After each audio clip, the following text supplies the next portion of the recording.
Australia's one of the most plentiful countries in the world for energy. We've got coal, we've got uranium, we've got massive solar. 55 million petajoules of solar hits this continent every year. We export 25,000 petajoules.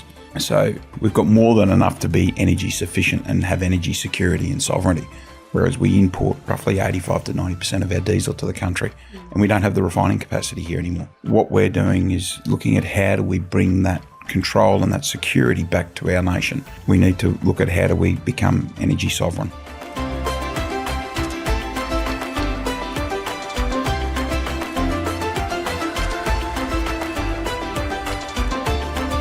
Welcome to the Engineering Success Podcast. My name is Mel Sietsma and I'm a Senior Engineering Consultant here at NTP. Today I have the pleasure of being joined by Lex Forsyth. Lex is a founder and COO of Janus Electric. So Thanks for joining me today. Oh, thanks for having us on, Mel. Appreciate it. You're welcome. Getting to know you a little bit more, would love to hear a bit more about your career journey and how you got to where you are today. Yeah, look, it's been an interesting career. My family's had a long time association with the transport industry here in Australia, sort of 5 generations of family operating trucks, and we've seen energy transitions throughout the family from bullock teams through to diesel trucks to where we are today with what we're doing at Janus with electrification. My career, I've owned and operated my own trucks. I'm not an engineer by background, but we've got some really great engineers. And my other co-founder that was with the business in the first phase was a mechanical engineer by trade as well. So we sort of got together we're in Amsterdam, believe it or not, of all places. And we were both walking down the street one night and we're watching them dig the old south up and they're relaying electrical cables. It got the better of me. I said, guys, how come you got to do this here? He said, we're blacking out the suburbs. I said, why is that? He said, we've got the most Teslas per population head of any other city in the world. And the problem is everyone comes home and plugs in at the wrong time of the day and it blacks the grids out. And Bevan and myself, I said, I've got an idea for an electric truck. He goes, yeah, well, I've got one too. I said, well, the batteries have got to be swappable. And that's where it sort of headed to from there. So, but it's been an interesting journey along the way, developing sort of 4 lots of different technology with what we've done in the business. So, showing quite an evolution of how the transport industry's changed. You know, if you talk about, when we use livestock for pulling transport through to what you're looking at now. Correct. Yeah, we went from zero emissions to we're going back to zero emissions. So it's interesting. Transport is an economics game. Like the transport industry won't make changes just for environmental benefit unless there's an economic benefit or they're compensated in some way to be able to do it, because it is a low margin industry. But it is the second largest industry here in Australia behind mining for a contributor to GDP. And it's probably got one of the most hardest emissions to be able to turn to, to go to zero emissions and try and reach environmental targets. So our focus has been on not so much around how do we make this environmentally sustainable, it's about how do we make it economically sustainable with the environment being the beneficial byproduct.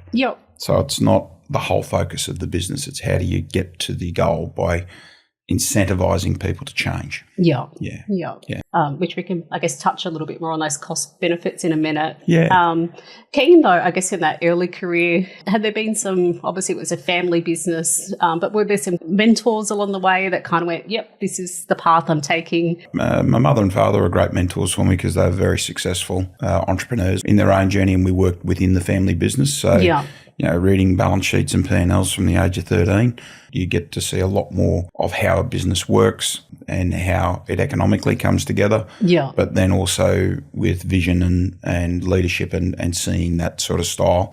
Look, there's many different sort of mentors on different parts of the journey as you go along. And I think we're in a world today where if you haven't got a mentor, it's very hard to not have one, because there's so many available through podcasts, there's so many available through learnings, and there's little tidbits that you pick up from a lot of different people across the globe actually in business today, not just from a technology space, but how to lead your business, how to turn up each day, the energy you need to set for your business, and how that works and how it can attract the right people, not just staff, but clients, the whole gamut of what you do. And on that, I guess, what are your key drivers personally to keep you going? And I want to leave the world a better place. The key for me is, my 16-year-old daughter now, who was 12, came home from school. I had a diesel refueling business as well. And she came home, Montana came home from school, and she said, "Dad, you're a hypocrite," when she was 12. And I went, "Oh, why is that?" And she goes, "Oh, you say you're all about the planet, but you're selling diesel. I don't like, you're selling a fossil fuel." And I went, "Okay, let me see what I can do." And then Janus sort of got born after that. And, it's how do we make a meaningful impact to society? I'm not so much I don't want to jump down a net zero and environmental bandwagon scenario. I look at it and go, well, if diesel was good for us, why can't we sit in the garage with a car idling or a truck idling in an enclosed shed? It's not good for us. So we've got that running through our communities. Not to mention we've also got drivers that are in these trucks that are breathing that in as they're driving. As much as there's cab particulate filters and all those sorts of things, they're still surrounded by that as well. So I look at it and go, well, how do we actually make a lasting change for our community, for our truck drivers, and for our cost of living? Because, electricity, electric motors are far more efficient than what a diesel engine is. If you look at the energy you start with an electric motor in comparison to a diesel, you get 32% efficiency out of a diesel engine. You're up around 85, nearly 90% out of an electric motor. And Australia's one of the most plentiful countries in the world for energy, not to mention, we've got coal, we've got uranium, we've got massive solar. If you look at just the numbers, 55 million petajoules of solar hits this continent every year. We export 25,000 petajoules. So we've got more than enough to be energy sufficient and have energy security and sovereignty, whereas we import roughly 85 to 90% of our diesel to the country, and we don't have the refining capacity here anymore. So it's, when you look at it on a bigger scale, what we're doing is looking at how do we bring that control and that security back to our nation. Don't care where the energy source comes from. We need to look at how do we become energy sovereign. That's what drives me. And it sounds like that legacy for the next generation. It is about legacy, and I like the fact that we're actually building something here in Australia. It's employing engineers, it's employing manufacturing staff. It creates a future where we're not just digging it out of a hole and sticking it on a ship. We're actually adding value to what we're doing, adding value to our business, to other businesses, and we're providing a circular economy for older trucks as well too, so that we've already got a manufacturing carbon debt of producing a diesel truck. They've got to have an engine rebuild at the end of 5 years, depending on how hard they're working, and within 10 years they're definitely having an engine rebuild. Instead of rebuilding that engine, let's just replace it with an electric and turn it from a diesel to a zero emissions electric vehicle. That makes a lot of sense to me, and gives us that second and third life out of those assets. But we've got a responsibility to add something for our generations, not only just environmentally, but work. What are we going to be doing in this world of AI, in this world of that's changing very rapidly? How do we actually set up businesses that create a future path and a skill development to keep our people skilled and in good, high-paying jobs for the rest of their careers? Because there's some pretty cool technologies coming out of this space as far as that next generation that engineers and even trades can get their hands on. Correct. Yeah. We're building batteries. We're also building a conversion module, which is unseen of. We don't know of anyone else doing a conversion module that can fit directly into the front where a diesel engine comes out of in a truck. We're brand agnostic, so there's a lot of interfaces and data systems that we're working with. We're working with the CAN bus network of the trucks, vehicle code. So we're keeping all of that skill here in Australia rather than seeing it going offshore into, if you look at the car manufacturing business here in Australia, it doesn't exist anymore. So you've got engineers coming through that are learning automotive engineering, your mechanical engineers. There's only so much that, the mining industry can only absorb so many engineers. We've got to create other different facets so that we diversify what's happening in our country. I guess you've spoken quite a lot around Janus and what you do, but is there anything you kind of want to add to that so people know a little bit more about you as a business? Look, we're not just a truck conversion company. We also sell energy. So the big part of our business is looking at both sides of it of, okay, here's some technology. How do we make our technology work for the industry? We've developed a software platform that is looking at grid feed, battery utilisation, truck energy usage, so that we can get very good understanding of what the industry is using energy-wise and shape our charge to work with the grid. So it's about understanding how the grid works and the capacity that's in the grid during the middle of the day, the limited areas of capacity, and shaping your charge so that we start to utilise our infrastructure, our power network infrastructure correctly. So we've developed 4 key pieces of technology, and then we've also got the energy sale business that basically creates a one-stop shop for a fleet to be able to say, I want an electric truck and I know where I'm getting my power from. So they're not having to go, well, I've got to have a power arrangement and hang on, I've got to get a grid connection. We create a usable system that allows for that. Yeah, and you're already supplying in multiple states as far as swappable batteries? So we've got trucks in New South Wales, operating out of Moorebank in Sydney, and also out of our factory charge station at Fountaindale. Yeah. We're in Victoria with 2 charge stations in Victoria, 3 charge stations in South Australia now, one in Adelaide, one out in Mount Gambier with a logging fleet, and into the north of Adelaide as well with a rubbish fleet. And then also in WA with Cube over there in a mining application. Yeah. We've got export product heading to the US at the end of this year. Nice. So they'll be operating out of the Port of LA in Long Beach with Ability Trimodal over there. And we've also exporting product to Africa as well, to Sub-Sahara Africa. Wow. With our export deal that we've negotiated with Avuni there. Yeah, so there's some new business ventures for this year with the export market. Yeah, definitely. And we see the export market being a larger, if we look at the market size in Sub-Sahara Africa, there's about 450,000 trucks there, so about 4 times the Australian fleet. Yeah. The US is significantly higher. It's 4 million trucks in the US in North America. And it's just huge volume. So and it's a relatively simple task in comparison to what we're doing in Australia. Yep. I guess you touched on earlier how cost is a big factor. What are we looking at in cost comparisons? Oh, look, the cost of energy for the transport industry is the highest cost. Yeah.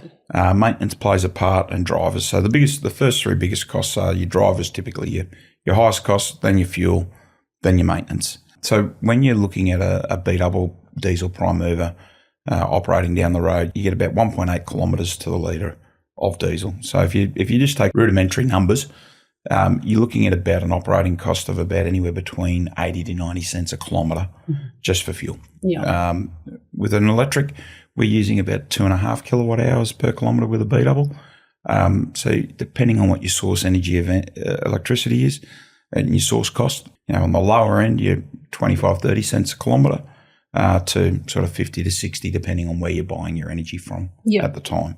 Okay. So they're the sort of economic savings that the fleets see. Maintenance costs in a diesel run at about 20 cents a kilometre, whereas in electric, you're sort of 6 to 8 cents a kilometre. So it's, we're talking cents per kilometre, but when you're doing 300,000 kilometres a year, it soon adds up. That's all, yeah. And the other side of it that we don't quantify is with an electric, you eliminate a full B service out of the service schedule of the truck. A B service is where they're doing fuel filters, engine oil, those sorts of things. Typically lose a day off the road and about $1,000 to $1,500 of cost, depending on what type of motor and those sorts of things it is. But when you start to look at that and quantify the downtime for servicing and put that back into uptime and revenue, there's a whole other economic piece around that. There's massive savings in brakes as well, with regenerative braking on your electric motor. So all of our trucks have standard regenerative braking, a bit like a Tesla and electric cars. Same thing. The beauty of a regenerative braking with trucks is that in a built-up area, you can leave it on the whole time because it doesn't make any noise like an engine brake would on a diesel truck. And you'll hear, you see signs around saying, please limit exhaust braking or please, limit engine noise in built-up areas. That's all because of the engine brake in a diesel truck. Yeah. Whereas the electric, that runs the whole time, and you don't lose the energy out the exhaust pipe. It goes back into the battery. Okay. So further range, greater distance, and most of our trucks, sort of the average, I think the fleet up until October is about 38% regen braking in power generation across the fleet, and that's in various different applications. Does that quieter side allow us to maybe do logistics at hours that we're currently not allowed to? Yeah, it's a big thing. Remember through COVID, they were struggling to keep food on the shelves in the supermarkets. because of curfews that were in place. With it going to electric, you can open those curfews up. You can have 24-hour logistics into congested areas because you do have a quieter vehicle delivering into those areas. Even talking to some of the drivers that are driving these trucks on a daily basis, they're saying to their allocators, like, we've got a great team of guys down from Cement Australia in Sydney, and they go, we don't want to drive our diesel trucks anymore. We just leave us in the electric. We're very happy. Yeah. They're quieter. They don't feel fatigued. They're less noisy. There's no heat. Their wives. It was interesting. We met their wives at a conference where we had a truck on display, and they brought their kids and everyone in. And the wife said they don't smell like diesel when they come home. We actually we don't notice that smell. It's something that we never ever thought of would be created by doing this. Yeah. So it's those sorts of things that make it economically viable for the fleets, but also it's beneficial to the driver as well. Yeah, and sounds like enough power there, as you said, for a V double, just not a normal truck. Yeah, so we're up to we've done triple road trains. We're planning on doing some stuff up at around 360 tonne very shortly with some mining applications. Yeah. It can be done. Obviously energy consumption goes high as you put more weight on or more rolling resistance. Your energy consumption goes up. I guess as far as your journey, I guess some exciting news last year. You're listed on the ASX. Yeah. That was in May this year. May this year, was it? Yeah. Sorry.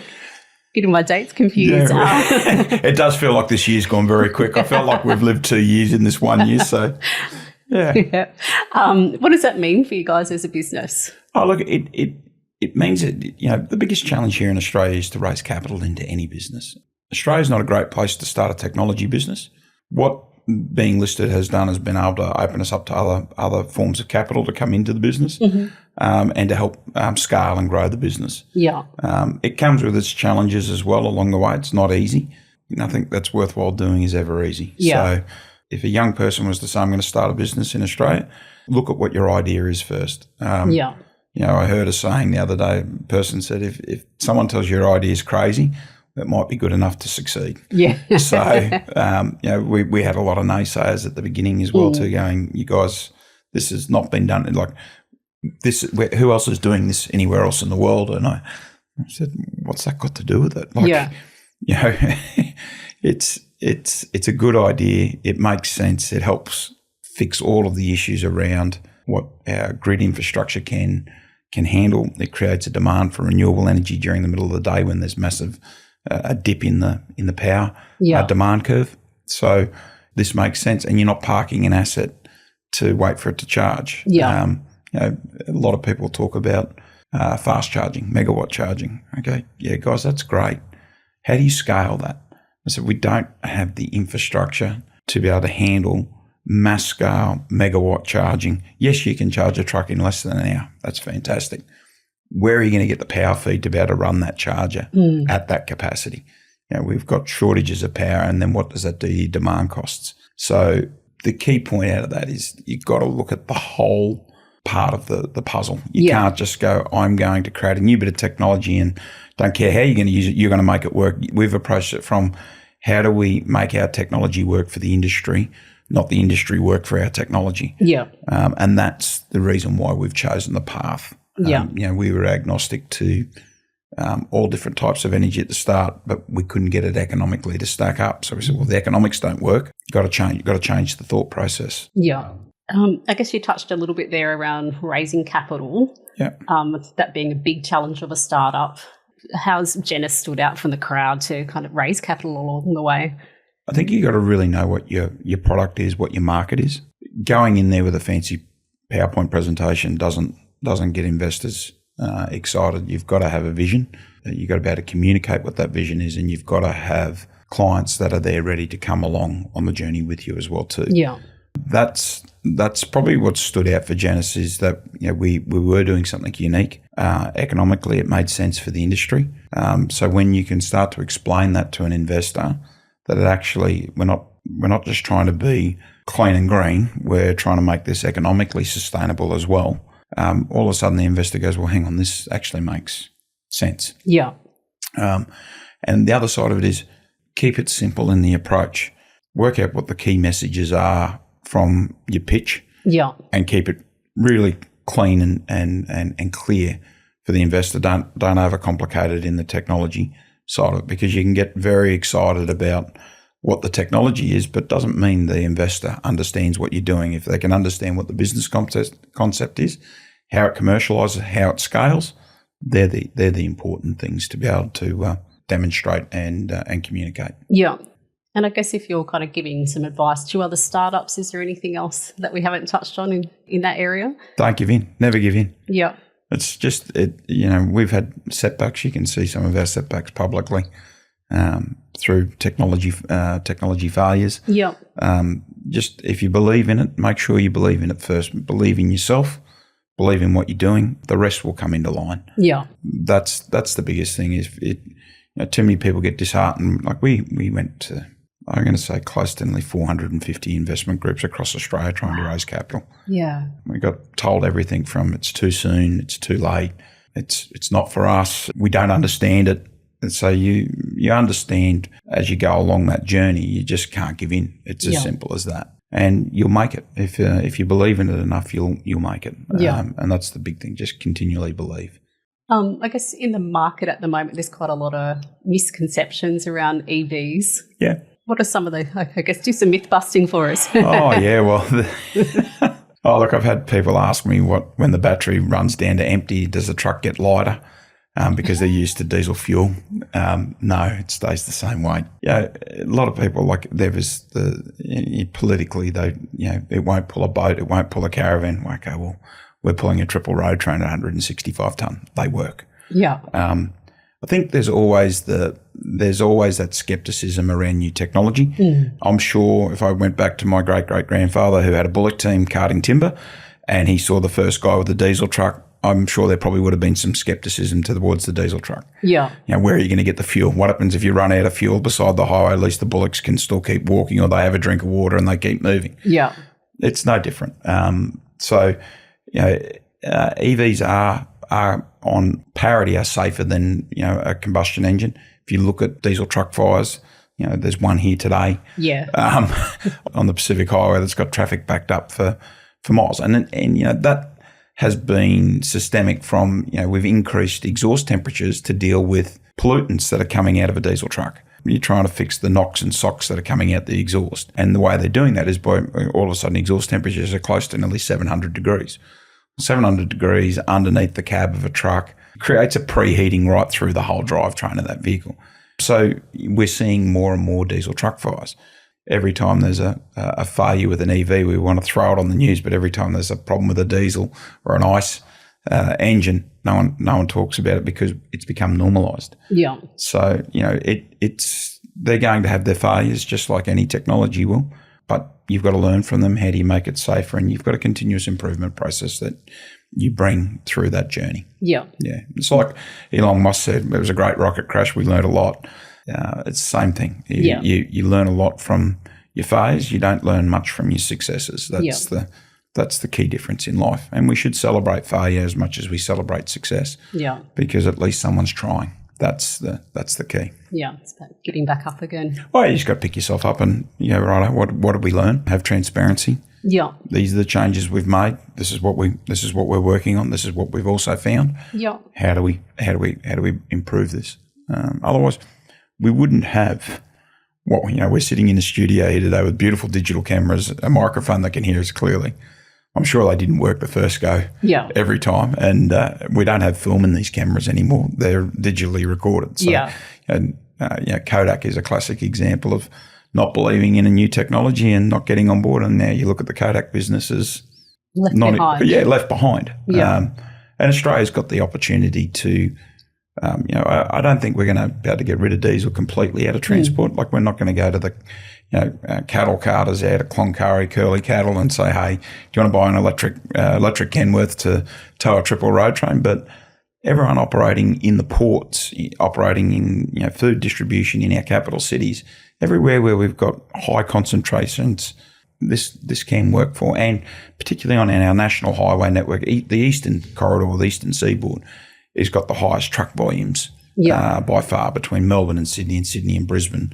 just from the amount of trucks on a daily basis on those routes. Yeah. Some really easy ways for us to have good, meaningful, easy wins and control some of our costs of energy in the transport sector.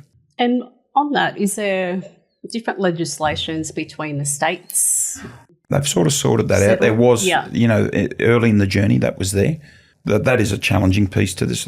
You put the investment puzzle together, you put the technology puzzle together, and then you go, okay, hang on, we've got a whole new technology that we've created that has no legislation framework around it or standards around it. How do we help have that creation of the standard with the regulatory bodies along the journey? And that's also part of the challenge as well too. Because I guess you're kind of educating them about new products. Yeah, we are. And, that's one of the reasons, we've had the National Heavy Vehicle Regulator through our factory because they actually got to see it at a base level. Yeah. And we have that open policy with any of the industry bodies and regulatory bodies. More than welcome to come through our facility because we've got to educate people about this. Otherwise, we get left behind in a transition. And, brochure data is one thing, but physically seeing something is a totally different scenario. Yeah. And that's the key to it. So you're obviously located on the Central Coast. Yeah. What do you see as a benefit to having a business like this in the region? Oh, look, it's surprising that, the Central Coast, Newcastle, the amount of complex engineering, machine shops, the skill sets here. It's a lower cost of business as well to operate from up here with good facilities. And the cost of living for people, it's still affordable to live up here. It is getting tighter and harder because there's more people relocating into these regions. But it's also about how do you put yourself in the right region where, for us, and one of the reasons why we're here on the Central Coast is we can become an identity in our community of, this technology was born, developed, engineered, and scaled and manufactured here on the Central Coast. And you start to create a bit of pride in what your team who are involved in your business are, they become proud to work for Janus. Yeah. That's what it's about for us. How do we give back to our community as well too? Yeah. By employing, the families that we do, it creates long-term jobs and long-term employment.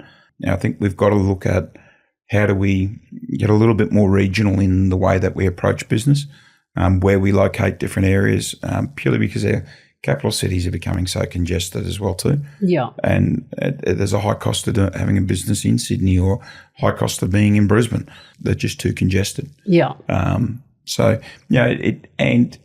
by spreading it out, the other businesses that work around our business as well too, that are key suppliers of subsystems, you start to build this nice little community that supports each other. Yeah. And you can have a conversation with your machine shop. You can have a conversation with a steelworks.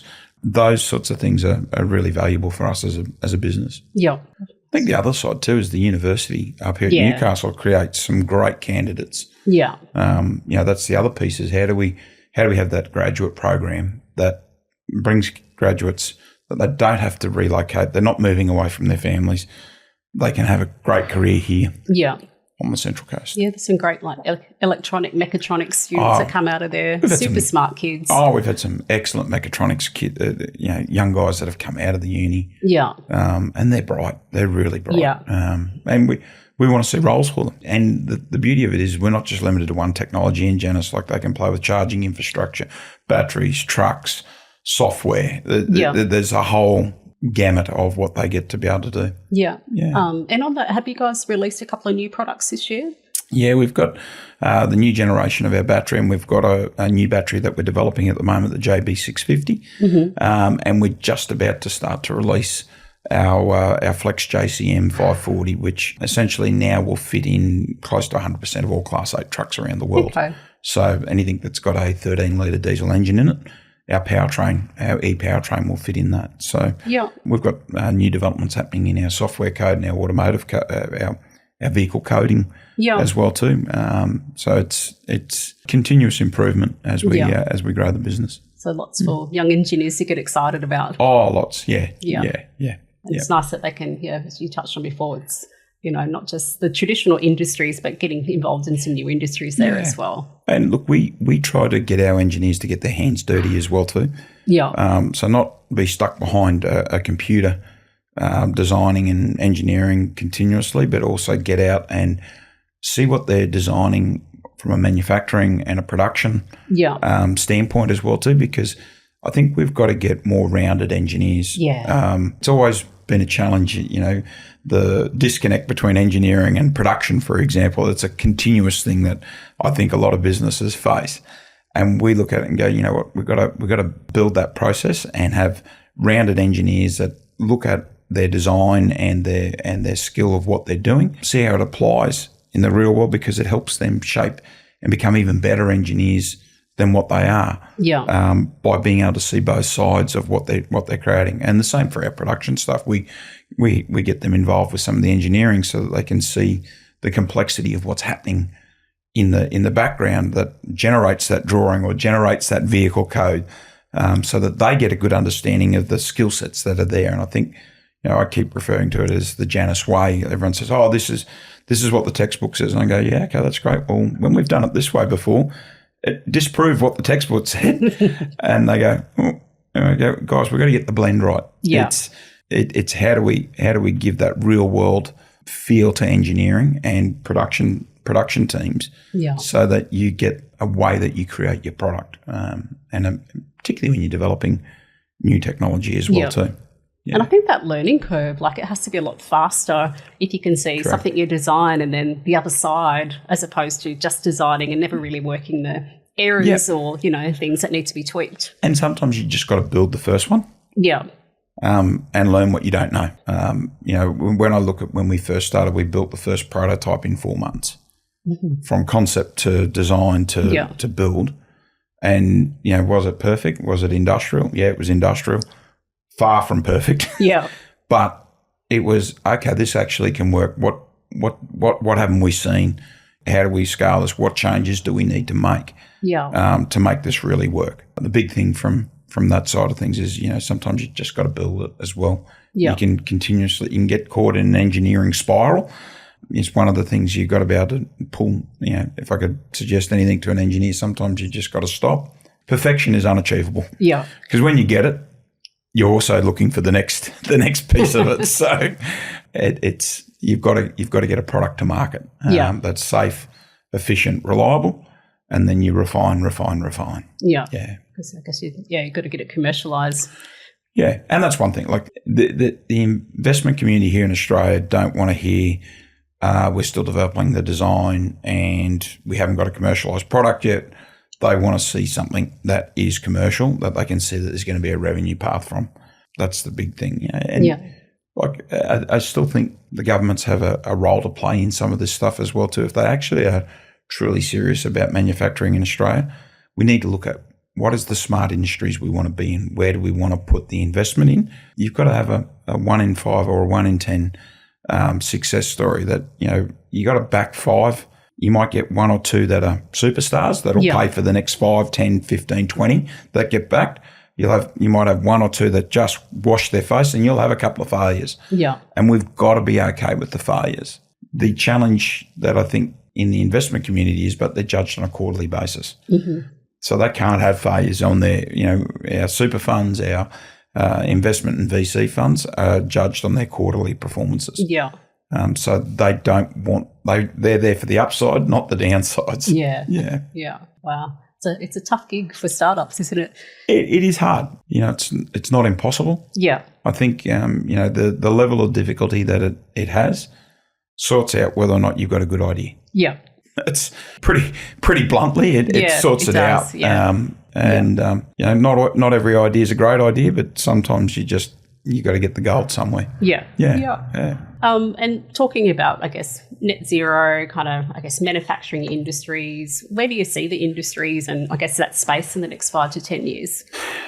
Look, energy cost in manufacturing is a big piece. You've seen stuff around potentially Tomago closing. That's our second aluminium smelter that may disappear, and then we've just left with Boyne Smelters in Gladstone. I think we've got to look at what the cost of energy is. There can't be a continuous blind pursuit towards net zero without understanding the transitional steps to get there. The challenge is we've also got to compete on a global scale. When you've got manufacturing powerhouses like China that are not the same rules and same cost structures as what you are in Australia, it's challenging. And I think we've got to be honest around that. It can't be a blind one-way approach. I'm not saying for any minute, hey, don't be environmentally responsible, but let's look at it in a way that is actually sustainable for our industries to survive. Yeah. How do we best utilise what we've got here? What are we actually manufacturing here in Australia? I look at ARENA. They've given out all these grants. Not one of the trucks that they've given grant funding for is built here in Australia. So taxpayer money going out to support net zero and decarbonisation of an industry where there's no Australian content in the product. Whose industry are we supporting? That's the things that we need to address. I think the other part of it around net zero is understanding it's a journey. If you look at when the petrol car and the ICE engine was first created, it was a pretty rapid shift to changing to that source because the energy source was available. There was no emissions laws. There was no challenges or roadblocks to watch that scale out.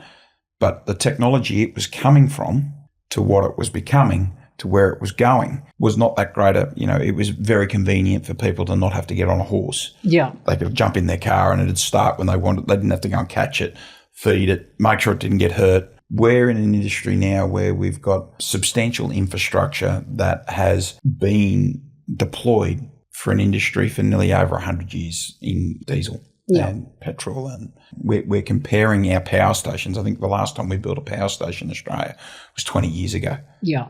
The technology has shifted and there is clean coal power stations that are out there with carbon capture and different packages that have been there. Nuclear, is that an option? Solar, it's an option, but I don't believe we do it in paddocks and on agricultural land. Let's look at our industrial sheds that are in our logistics parks. Look at where we can make smart solutions, and we've got to stop thinking about massive big transmission lines. You lose up to 10 to 15% of the energy in transmission. If you know you've got those losses, why wouldn't we start to look at microgrids in our different areas and how do we decarbonise a logistics park? How do you decarbonise? You look at Moorebank, it's a classic example.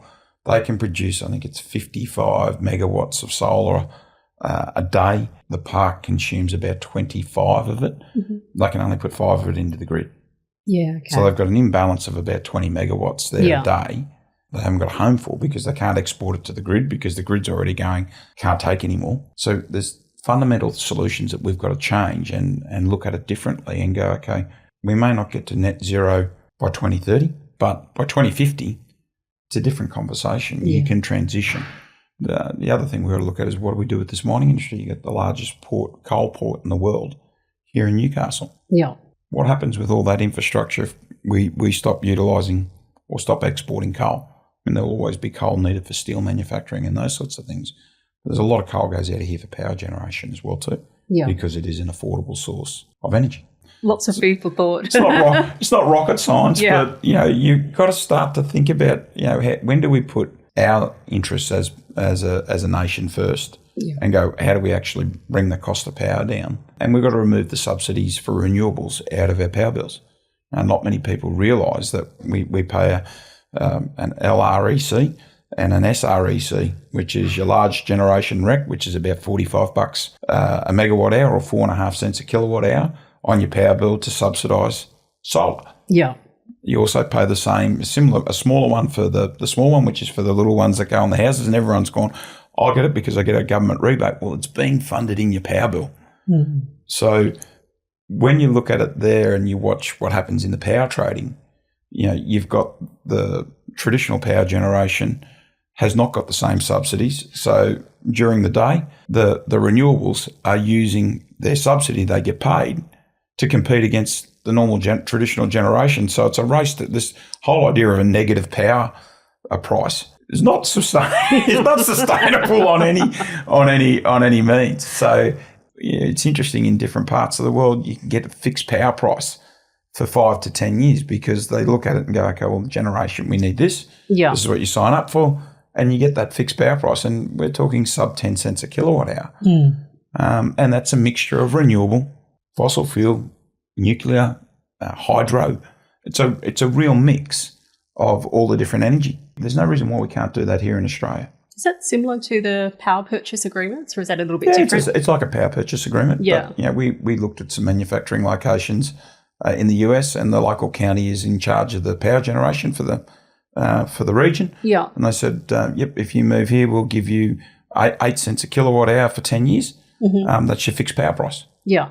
Now, when you can do that, it allows industry, like if you look at the industry that's left Newcastle or just left Australia, our fertiliser manufacturing is left because gas prices have gone through the roof. We've now got electricity prices going through the roof. The value of the coal didn't change in any differentiation in the ground here. And if you look at aluminium, the two key inputs to aluminium is electricity and bauxite. Yeah. That's what aluminium is. Why is there a smelter built at Tomago? Because there's a great power source in coal-fired energy that could feed its feed product. Now you change the material value of that, well, then that's what affects that industry. It's no different to what's happening in Gladstone as well too. Yeah. In this pursuit to turn an aluminium smelter green, I think we just lose sight of where we've got to go with net zero, unfortunately. I do want to see zero. I do want to see us get there, but I think there's smarter ways for us to achieve it. And the manufacturing industry can't be the sole burden for power prices. You know, if you've got solar, you've got to have a battery. You can't, the days of having solar that just feeds into the endless grid, no, you need to, if you're going to put solar on, put a battery. It's the same like the battery scheme that's been released by the federal government. Not one of those batteries have been built in Australia. Now, they're all going into houses. I call it the pink, we're going to have another pink bat incident without the pink. Yeah. Because it's going to be a battery. And all of those batteries are being imported, and the majority of them are coming out of China. Yeah. How has that actually benefited the Australian manufacturing industry? So it's important that we back our manufacturers, because they create employment for our engineers, they create employment for production people. That's where we've got to go if we're fair income about doing it. Yeah. If we're not, just keep importing everything in. But that's not in the interests of our country and our community. Yeah. Lots of things there. Unfortunately, I think we've recently lost a local battery manufacturer as well. So yeah, the guys over at Tomago, they're Energy Renaissance. Yeah, Energy Renaissance. Yeah. Yeah. This is the other side of it as well. Government shouldn't be picking technology winners, and unfortunately that's what they try and do. Like, they went down a hydrogen path, and look what's happened. Hydrogen is not where it needs to be for transportation. If you can use hydrogen where you produce it, makes sense. But when you've got to transport it, store it, or build an infrastructure network for it, doesn't make a lot of sense. It's like someone saying to me, we're going to build an LFP battery manufacturing plant here in Australia. Okay, good luck. The Chinese have developed and perfected that technology. There is no way you're going to compete with them. And their skill sets around those technologies and their manufacturing processes are world leading. They are world leading because they back their engineering, they back their industry, they back themselves. We've got to be looking at the next generation. We've got to be looking at aluminium air batteries, or we've got to be looking at lithium sulfur, the next higher energy density. We can't be looking at what already is produced. It's redundant. You're not going to get the uptake of it. Yeah. To be able to do that, you've got to be able to take risk.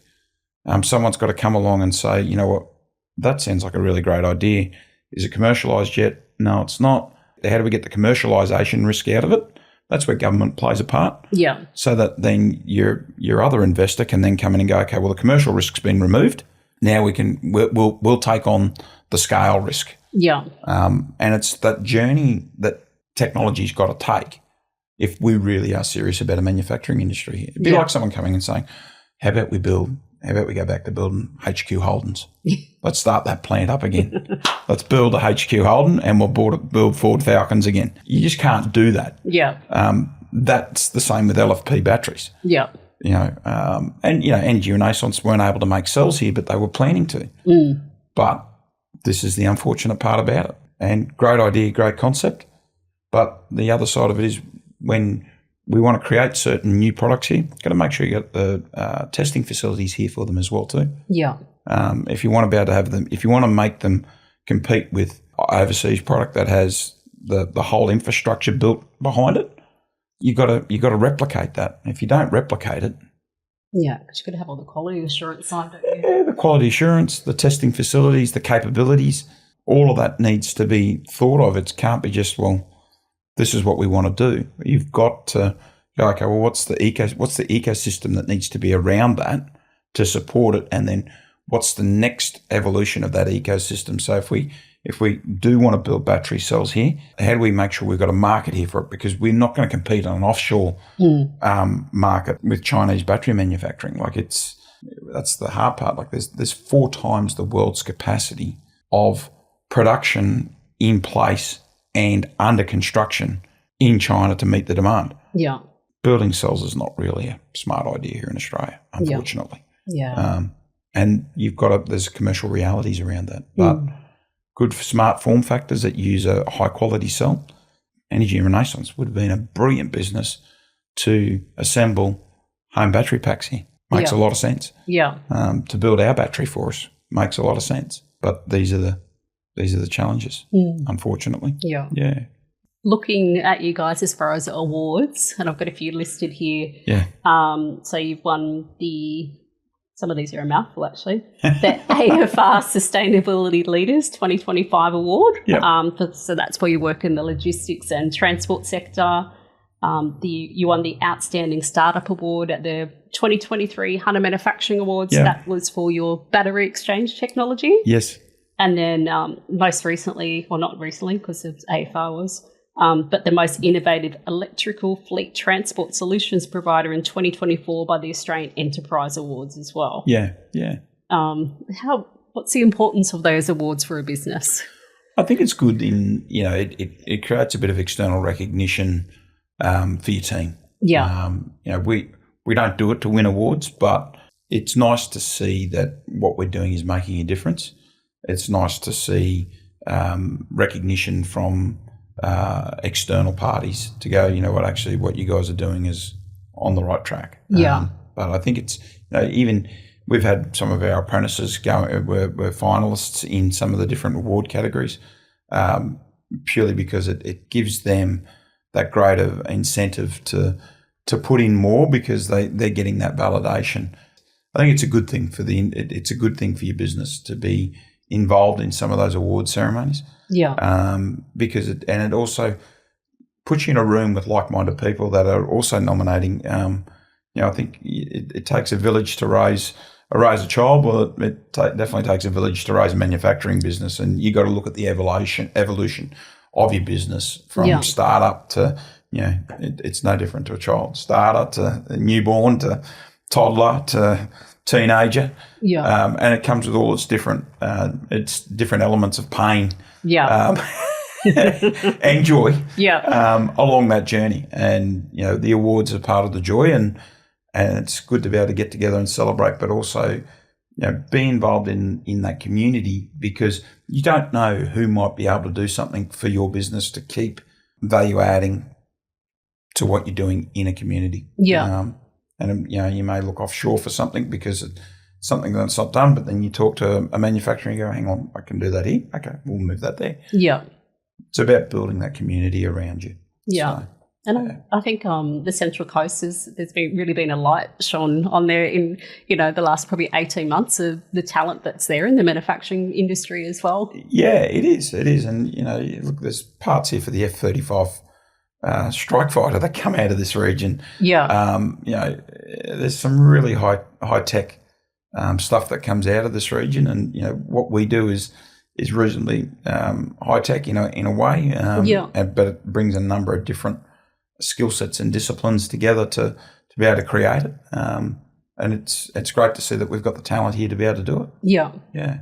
But I guess for yourself, obviously work's a key part of what you do. But when you're not at work, what do you do to wind down? Oh, look, I enjoy swimming in the ocean. It's a good way. Getting to the beach. Yeah. Getting into nature. A big thing for me is walking. getting into the bush and just having that quiet moment. That's how I normally start my morning every morning. Yeah. Normally up at around 4 o'clock and start the day there and make sure you get a couple of hours in for yourself before you start in the office. And, it's important to, I don't think there's no such thing as a work-life balance. Everyone talks about it. Different situations require the balance to shift. Yeah. I think you need to be able to have the flexibility to put the attention where it's needed, because that's the way it transitions through your life. And, as a business matures, you get some of that time back. I think the biggest commodity that we don't value enough in life is time. Yeah. Money's one thing, it comes and goes, but time is something that we're infinitely running out of it every day. Yeah. No matter what you do, each day we breathe and we wake up is one less day that we get to spend it here. So spend it meaningfully, spend it purposefully, and just believe in what you're doing. Yeah. And healthy mind, healthy body, those sorts of things. And that's the important part around it. And tomorrow's always a new day. Yeah, absolutely. Yeah. Yeah. Well, thank you so much for your time. I really appreciate you catching up today. So. Yeah, no, it's been great. Thank you for having us. Awesome. Thank you. No worries.